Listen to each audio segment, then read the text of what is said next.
Um, Good morning. My question is to Miss or Mrs. Irogama. So you were speaking about all the things that you do and how much you're of an entrepreneur you are. So I'm the head girl of my school. My school has a lot of extracurriculars, as in a lot. We have a drone academy, a studio, and there's no one of these activities that I'm not somewhat involved in.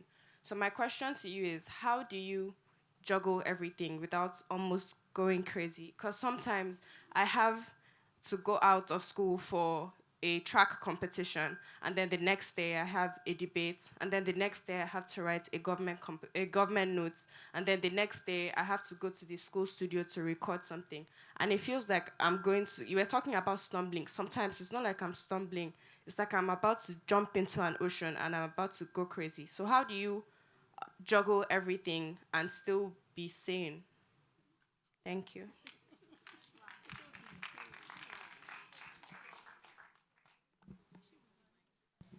Thank you. Okay. Thank you. Thank you very much. Wow. Can you stand so I can see you? Wow. First of all, like, okay, you're like superhuman doing all those things. I would say you would have to draw your boundaries and you have to learn them early. So you're obviously very talented and you can do a lot of stuff, but only you can determine to what extent you can stretch and you would like to be stretched. And I always like to make people understand that you have a choice. You know what I mean? You have a choice. And if you feel that you're overwhelmed by all these various activities at this point in your life, I think that you can step down one or two. And it doesn't speak to failure, it doesn't speak to inadequacy, it speaks to boundary setting. And I need you to step into that and own it, right? It doesn't take away your skills, it doesn't take away your giftings at a different time. You know, when I was speaking, I spoke about levels, and there are also seasons. So in this season, what's most critical to you? What are you able to manage? What are you able to handle? And I'll give you an example. And this is even me as an adult. So don't forget that all these things that I'm juggling, first of all, I'm grown up. Two, I have staff. So it's not like I'm running all those businesses by myself. I have structure. So I'm able to do all these many things because I have set them up in a way that they're able to run without my day-to-day presence. But everything you've spoken about requires your full 150% involvement and commitment. So set the boundaries, determine for yourself which ones are most critical for me to in this season of my life, and I want to focus on those ones. I want to hone those skills, and I'm going to let the others go. And like I said, it doesn't speak to inadequacy, so that shouldn't hold you back, making you feel like it's because you're not capable or because you failed. It doesn't. It's boundary setting. Okay. I hope I've just freed you. Good. My question is also to Miss Irogama. Um, Sorry, ma. I actually heard that you're a CEO. I'm also motivated by business, so I actually wanted to ask: at my age, is it possible for me to push forward and to also become someone like you? You can be better, bigger, greater than me. I'm not the apex. I'm just the reference. I'm just the inspiration. You can be 150 million times bigger. I'm sure that if you look at Mark Zuckerberg and look at all the people he looked up to and he admired, I'm sure he's $150 billion more than they are, and in terms of impact and reach. So I'm just the reference. I'm just here to show you that it's possible. And at your age, it's not too early.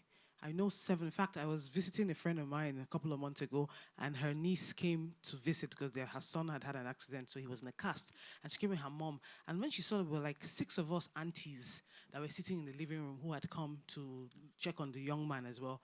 She just came to us and was like, so I'm selling I knit. Never met her before. Do you know who she was? Didn't even know who her mommy was. Oh, I knit. I just want to let you know, I have my business. She put out her flyer. This is my flyer. My mommy's number is on it. And I have some things. She brought out her stuff. A scrunchie for your hair. And for your, do you have daughters? For your daughters. So she saw that day, all of us, I know we're aunties. So we're like, okay, bring points. So, okay, bring 10. She sold the whole bag to us. But guess what? That's the beginning of entrepreneurship, right? So entrepreneurship doesn't begin in an office or a fancy space. It begins with you bringing an idea that you have and bringing it into reality and making sure that that idea is actually solving a problem or meeting a need or creating value for whoever you're targeting, okay? So it's not too early. Well, thank you so much. Thank you. Okay, so I have a question.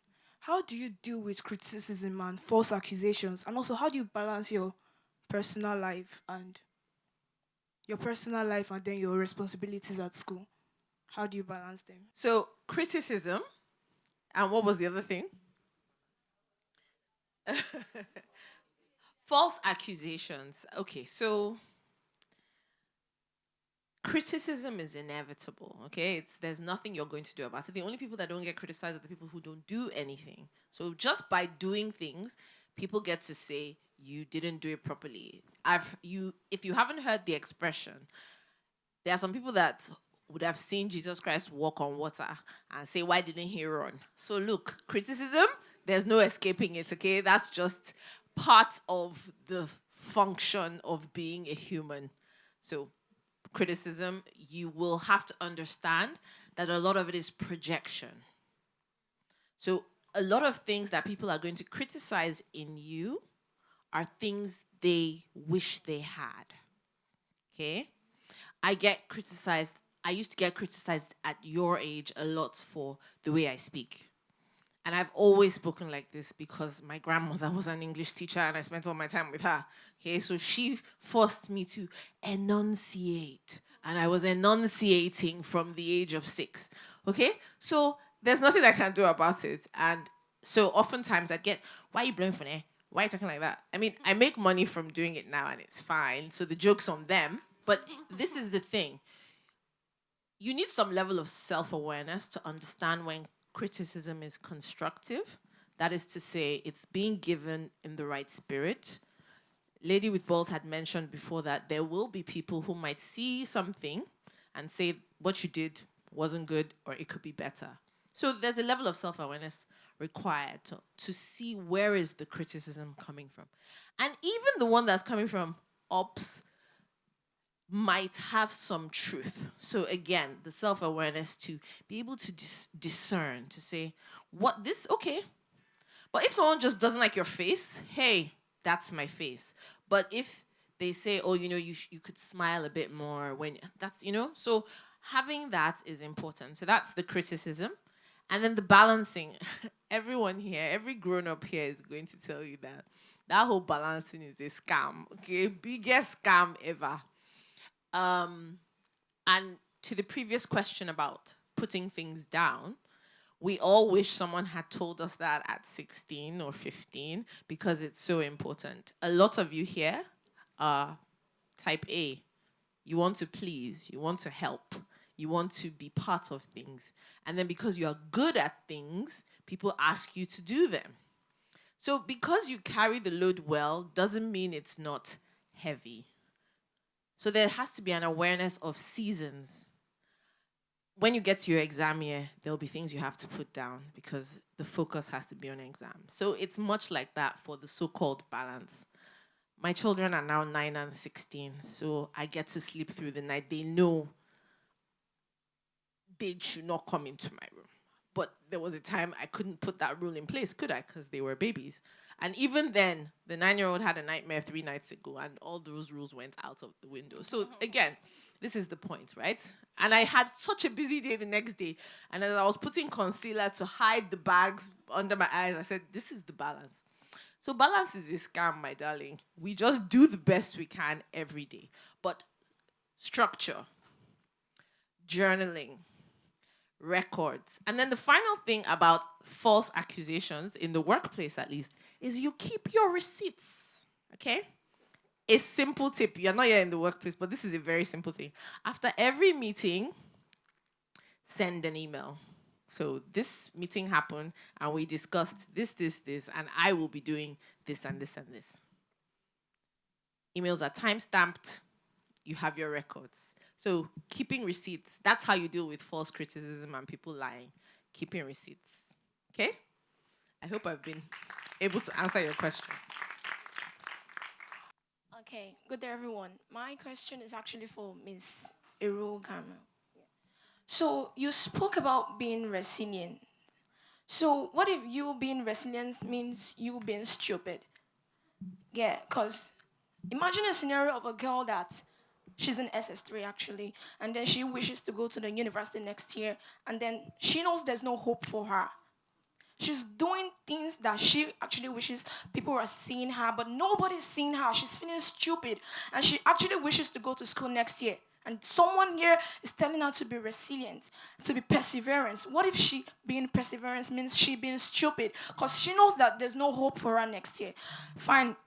She writes a WAHEG, she comes out with flying colors, she writes a jam, she gets good grades, and then at the end of the day, it all gets smashed down. No future. Though fine, she wants a good future for herself, but what if there's no hope?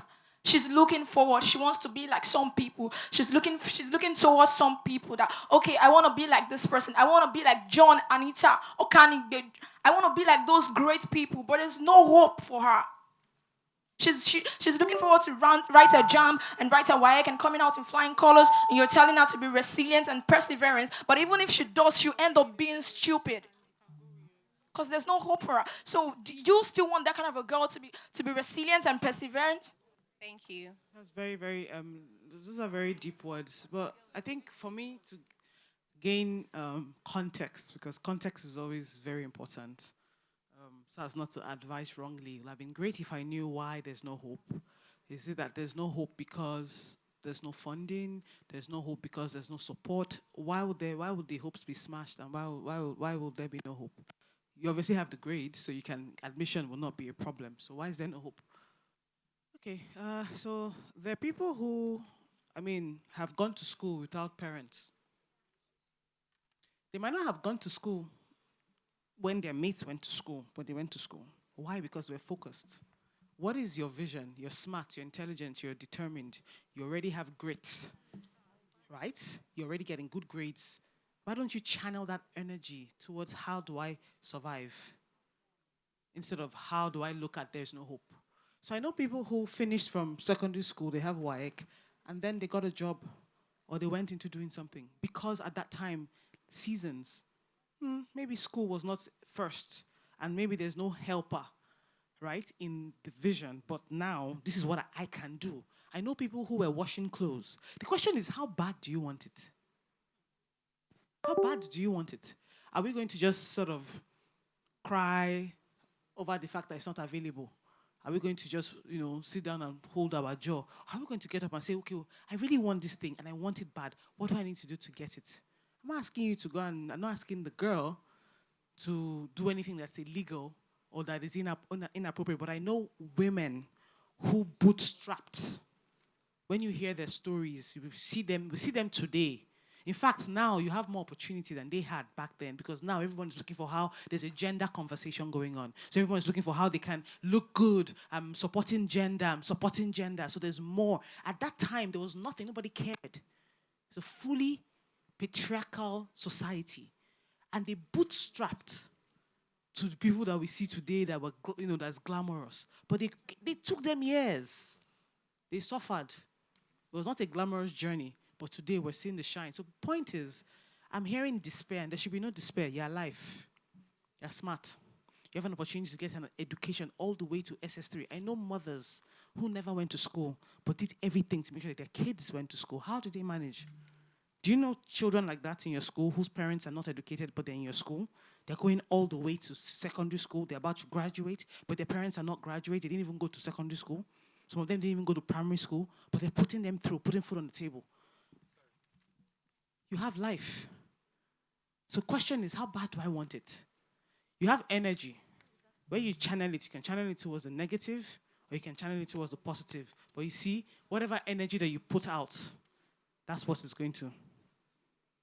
So there is no room for despair. There's no place for self-pity. But instead, there's a place for step back. Look at my situation. Look at what do I have? And then where do I want to go? You can't do anything about the things you don't have, but you can do something about the things that you do have. So have you focused on what I have and what I can offer? That uncle that he has this filling station. Let me go and work there as an assistant. They pay you 20K, 30K. You start there. Oh, let me just apply for National Open University first. Oh, let me just go for diploma. I can go into a university. I'm smart. But it's diploma I can get now. Can I just try that? It becomes a stepping stone. Do you know where your destiny is going? I want to just speak to whoever this SS3 girl is. to say that your circumstance cannot determine where you're going. It's just it's transient. Every situation we find ourselves is very transient. Today you're here, tomorrow you're here. It moves, and that's life. But question is, what are you who's constant in every of those situations? You are the constant. What are you doing about it? How are you holding yourself down? So whoever you are, it could be you, it could be anybody else in this room. I'm saying to you that use that thing you have, that you have control over. I talked about squeezing it, every potential, maximizing everything you can get out of it. Don't wait for the perfect scenario because it never comes. It never comes. I can tell you that for free. It never comes. There's no perfect scenario. So I hope I've challenged you. Thank you so much, Iro, for that. Thank you. That was really wonderful. Thank you.